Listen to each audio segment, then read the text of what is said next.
So up next, we'll hear from Taylor. Today, she'll be joining us on talking about humans, DevOps, and when to automate and when you shouldn't. Welcome, Taylor. I'm here in Austin, Texas, and I'm going to talk about this idea of human-in-the-loop DevOps. I think this is a perfect conference for this topic because often when we're operating systems, the person or the thing that we fail over to are humans. And so with that, we first need to talk a little bit about automation because this idea of human-in-the-loop DevOps assumes that we're going to be using some automation. So whatever definition of DevOps you prescribe to, automation might, is a core part to it. So I threw up a poll. Is automation to you a single task? Is it many tasks? Is it maybe both?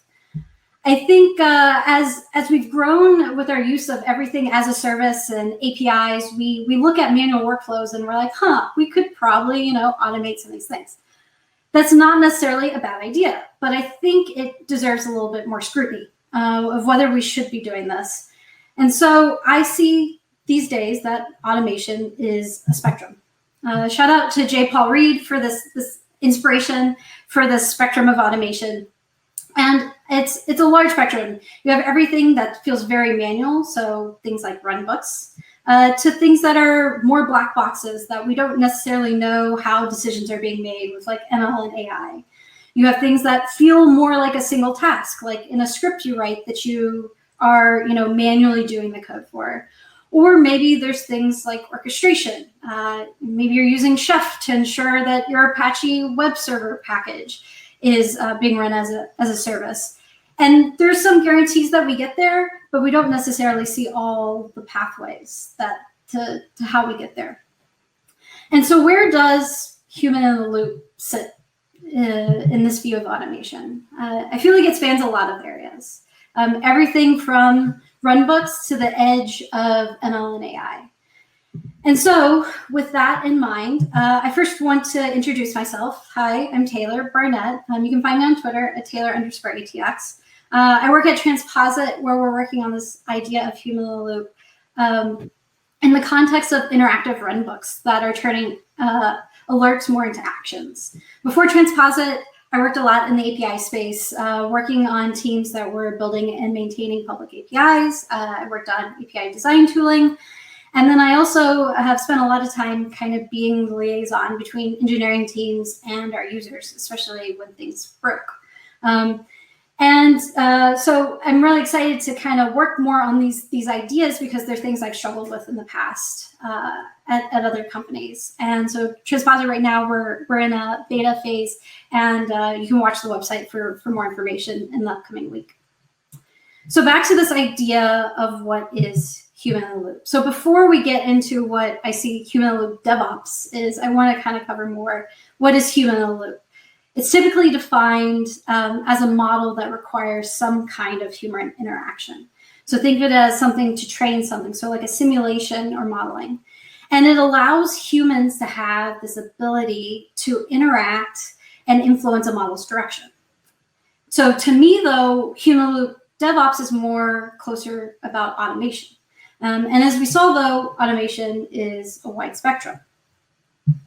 So it's really about the human relationship and involvement in the automation that's coming with practicing these newer DevOps ideas. It's about the human intersection at these critical decision points that we face when we're progressively automating. Finding that right balance between end-to-end automation, which was kind of the first wave of automation, and the second wave of automation, where we take humans more into account. So right now, humans are making a lot of the decisions because we really need them to. And that's what I want to talk a little bit more about. So why are humans so important? And we've talked a little, this has been covered a little bit in previous talks. And I imagine this crowd, a lot of people have potentially come across this paper of how complex systems fail. And I love number 12 in it. It's a great read. I highly recommend it. I'll have links at the end. It's human practitioners are the adaptable element of complex systems. Practitioners and first-line management are actively adapting the system to maximize both production and minimize incidents. And these adaptations are occurring on moment-by-moment basis. Now, are we always set up in a system that allows us to have this ability? No, but it's definitely something that we're all working towards. And so I have this other poll that's going to be coming up. And we see this on our teams all the time. Many members carry some kind of specialized knowledge. They're knowledge islands, as sometimes people call them.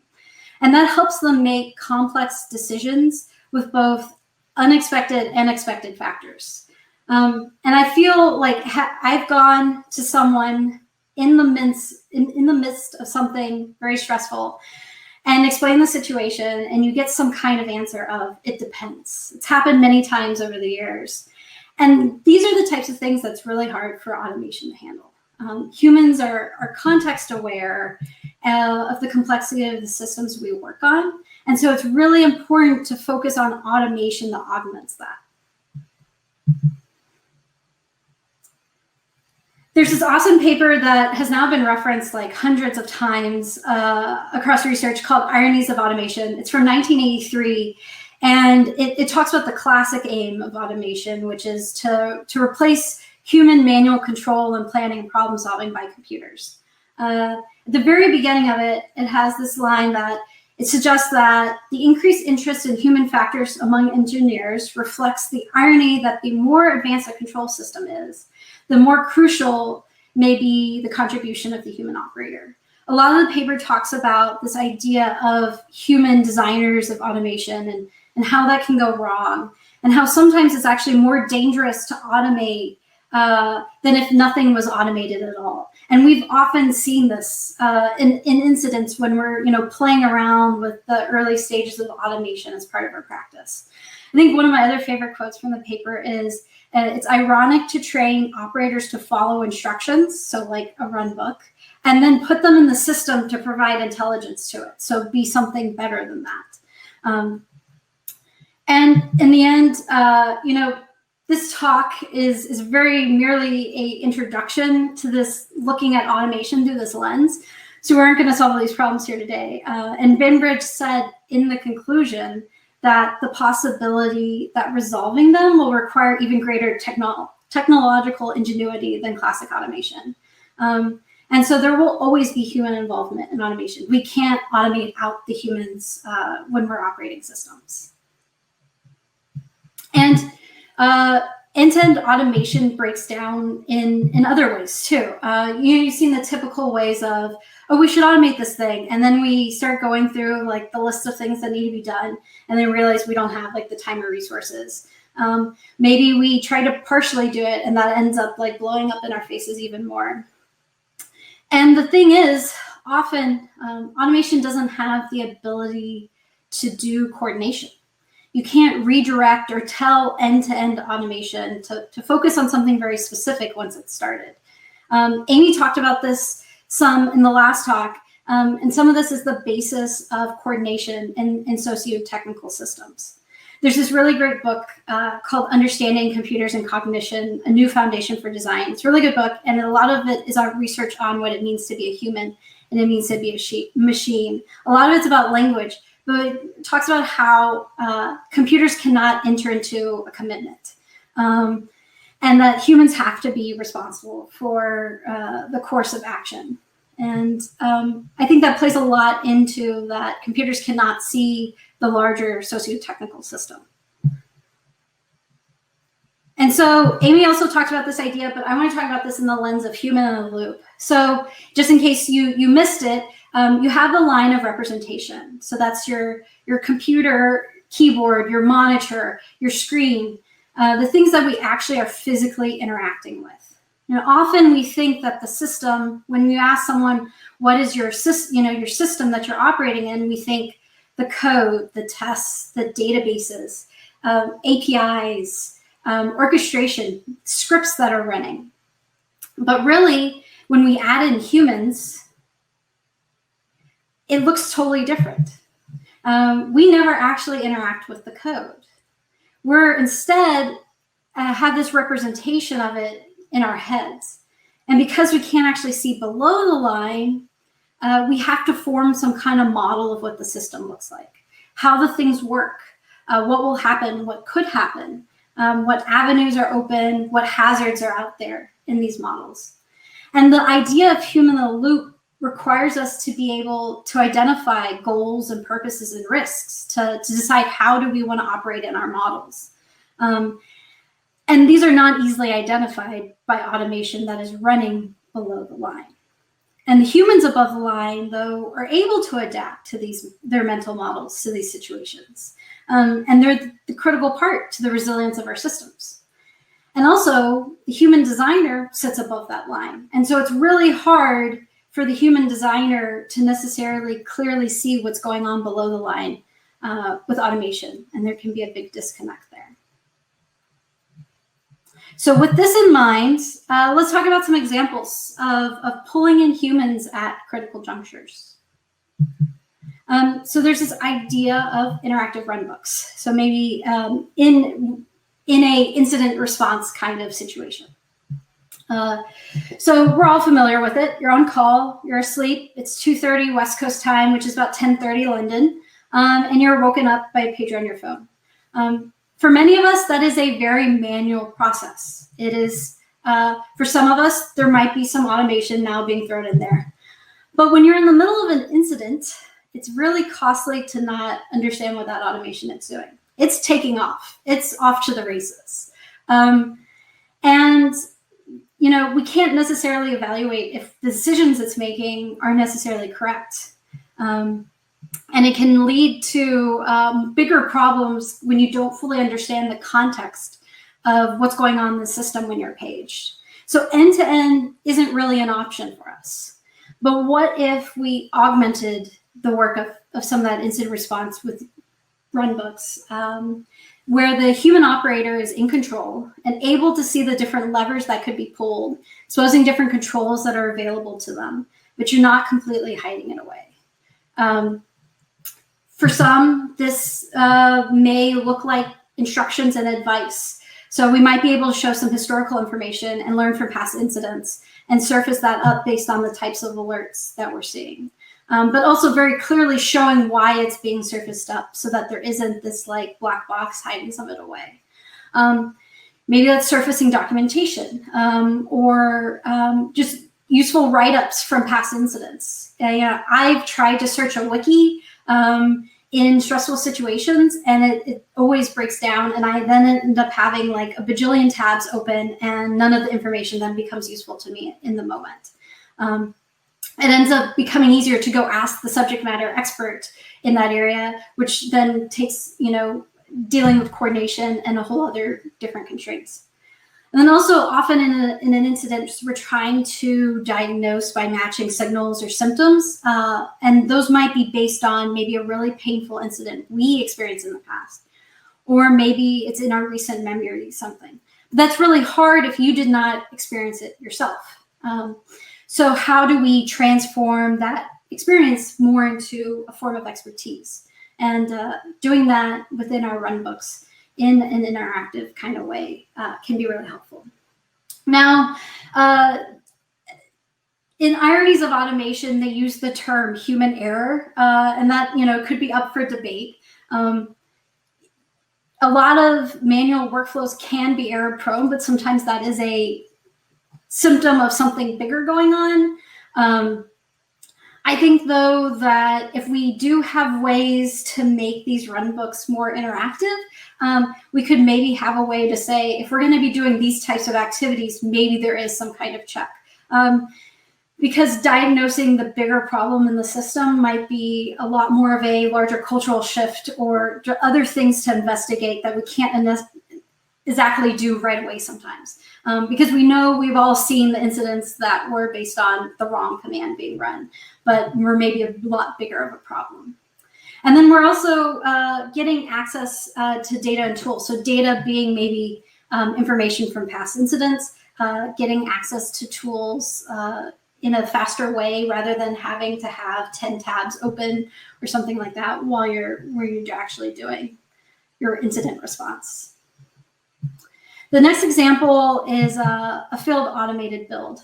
So not exactly a new idea for anyone.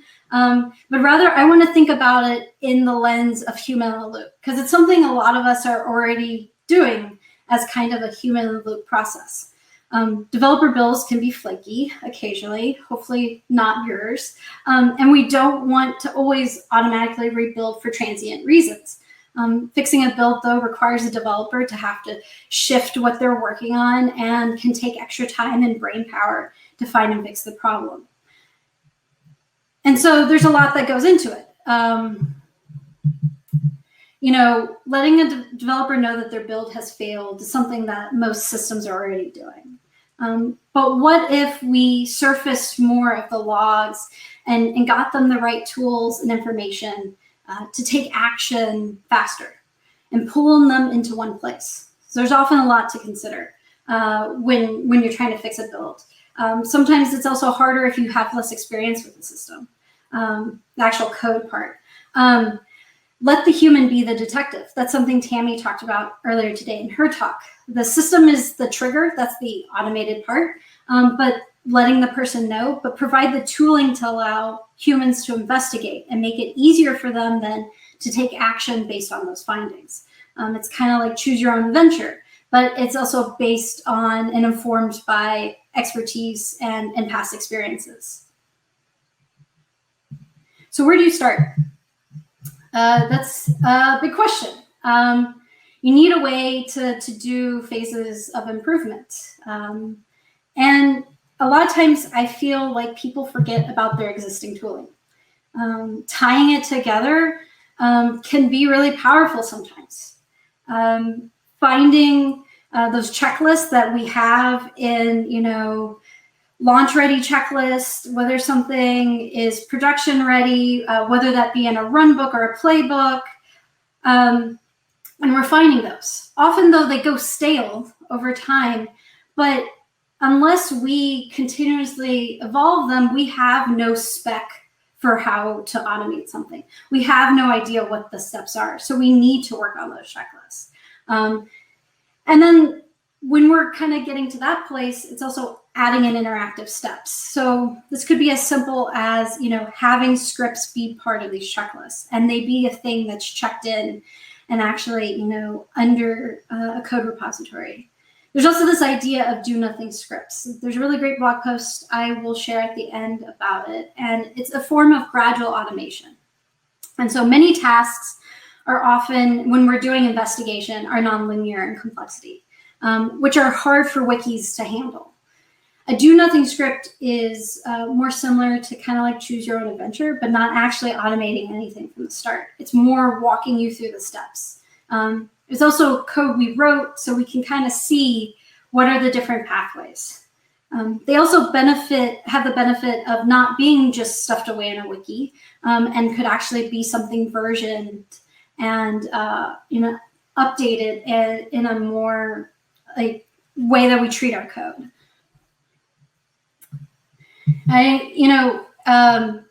There's this big idea of toil. We're always trying to automate away all the toil. I think it has a lot of nuance to it. An important note is that just because something can be automated doesn't necessarily mean it should be. Hopefully you get that out of the stock. And so it then should grow to a conversation of what is a better fit for this. Do we run the risk of causing bigger problems if we only partially automate something versus fully automate something? How may this contribute to potential future incidents? Things like that. And so to get a bit better of an idea of kind of these differences of end-to-end versus human in the loop, just to kind of nail it in, here's end-to-end. This may seem like an obvious list. I don't disagree. It's far from comprehensive. And it's really more just to give you an idea of what I'm trying to talk about here. Things you do often and things you have a clear way to show failure. So certain types of tests, obviously. CI, continuous deployment, continuous delivery, different types of database management type tasks, and monitoring alerts. These are things that, for the most part, as an industry, we've gotten comfortable with doing end-to-end. I do put an asterisk on alerts, though, because unless you actually know what is triggering those alerts, it's again kind of a black box. And we need to, be able to explore when do we want to be alerted and things like that. So that's something to keep in mind. And then there's human in the loop. So things we've kind of already talked about, but approvals and coordination, the things that humans do well and we want them to do.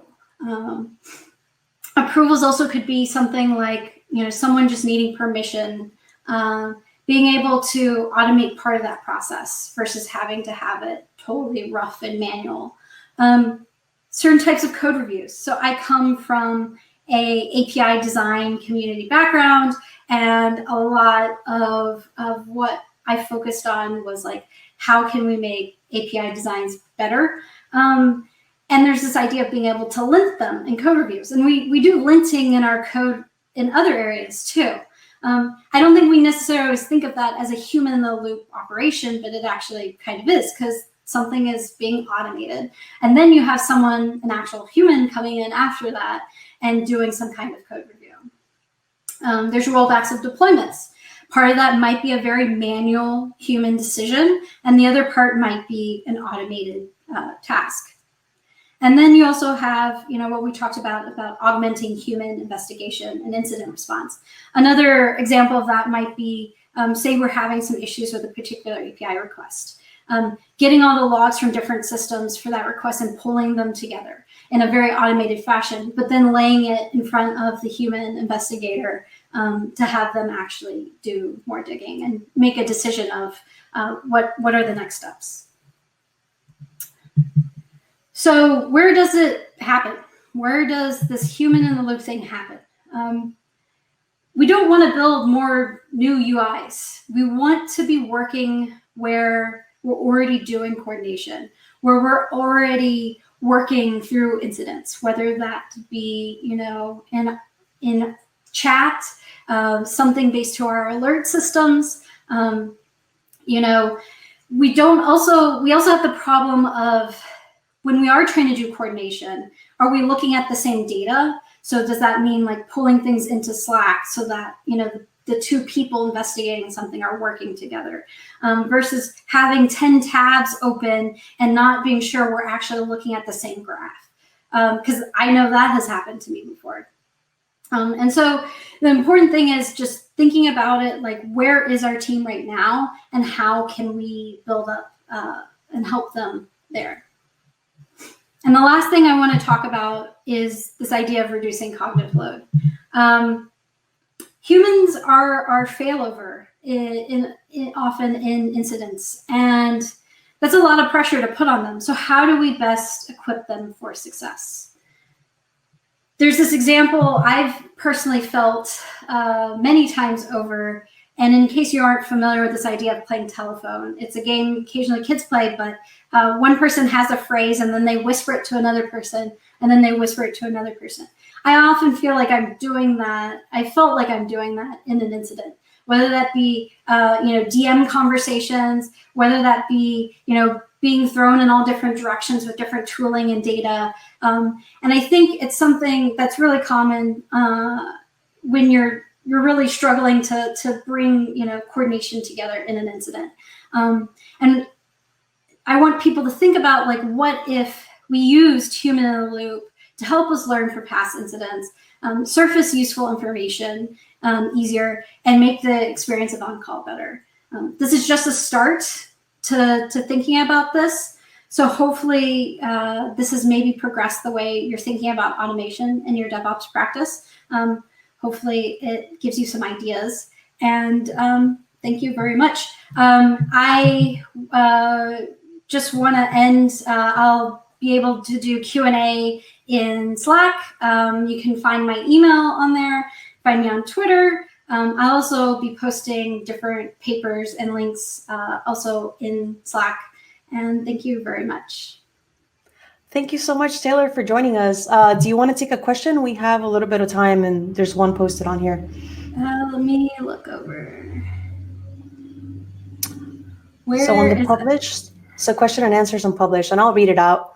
How do you balance the interactivity of runbooks and the cognitive overhead of additional decision making? Yeah, that's a good question.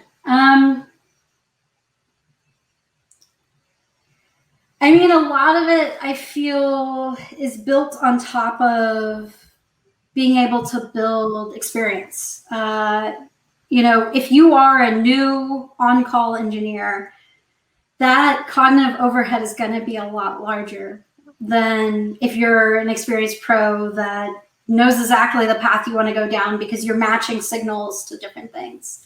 I think training, honestly, all the things that people have talked about today about how to improve on call can be really helpful. I mean, it's hard. It's you don't want to hide away the levers though, because at the same time, then you're actually harming potentially the investigator even more because they don't know all the things that they could be looking at or pulling.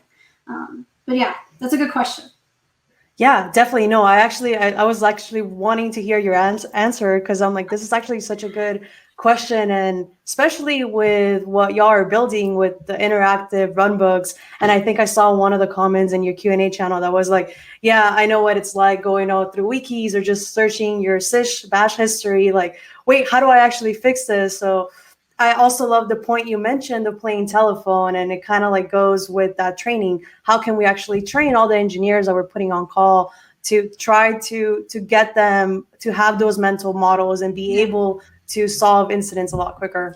I actually feel like sometimes the ability to have the interactive runbooks can actually help you even more because it's clearly seeing the levers versus like it being spread out across a bunch of different documentation and expertise maybe that you haven't built up yet and things like that. And so it's laid out in front of you in a lot more clear way.